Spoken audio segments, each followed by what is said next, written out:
করে দেন। তারপর তৃতীয় শুরু হয়ে গেছে, 4 চক্কর দৌড়ানো না।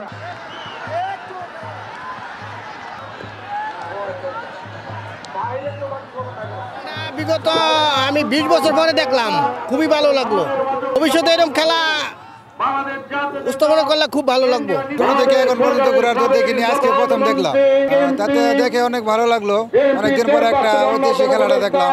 আসলে এই খেলা তো এখন দেখা যাচ্ছে না, গ্রামে আগে ঐতিহ্যবাহী খেলা ছিল আগে। তো এই খেলাটা জরুরি, আমাদের যে মাদকাসক্তি আছে, বিভিন্ন যারা মোবাইলে আসক্ত, তাদের জন্য এরকম খেলার আয়োজন করলে একটা আয়োজন হয়, সবার মনোরঞ্জন হয়।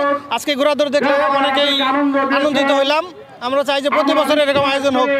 এই পাহাড়বাসী এই ঘোড়দৌড় খেলায় আমার বয়সে আমি এত মানুষ দেখি নাই, ঠিক আছে।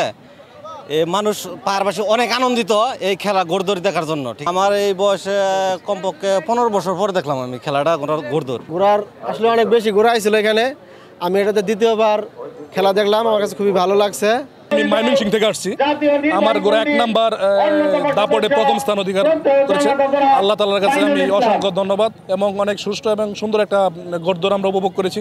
আমি 1 নম্বরে তাজিও 3 ফিট ঘোড়া লাগে আমার ঘোড়াটা থার্ড হয়েছে।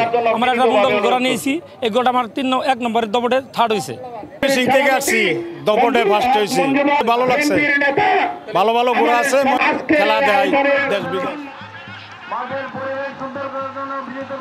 আমরা সবাই মনে করি এই বাংলাদেশের ঐতিহ্যবাহী খেলাগুলো, যেমন আমাদের এই ঘোড়দৌড় খেলা, হাডুডু খেলা, এগুলা যদি প্রচলিত হয় তাহলে আমাদের এই সমাজ থেকে মাদক মুক্ত হবে, সন্ত্রাস মুক্ত হবে, সমাজ আবার নতুন করে গড়ে উঠবে। এই যে ঘোড়দৌড়, এটা কিন্তু এই বাংলাদেশের তথা বাংলার হাজারো বছরের কিন্তু সংস্কৃতি, কৃষ্টি, এটা আমাদের মনে রাখতে হবে।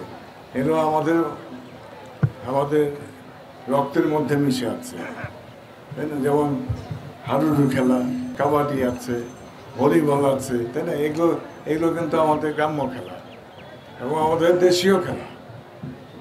এই সব খেলা আয়োজন করে এই যে সমাজে এত অশান্তি, এত অসন্তোষ, নেশাগ্রস্ত হয়েছে, তো এই সমস্ত জায়গার থেকে তাদের সকল এই ইয়াং জেনারেশনকে বিশেষ করে যুব সমাজকে সেখান থেকে ফিরিয়ে এনে সমাজে সত্যিকার অর্থে তাদেরকে ভালো মানুষ করার ক্ষেত্রে এই সকল উদ্যোগ আমি মনে করি অত্যন্ত প্রশংসনীয়।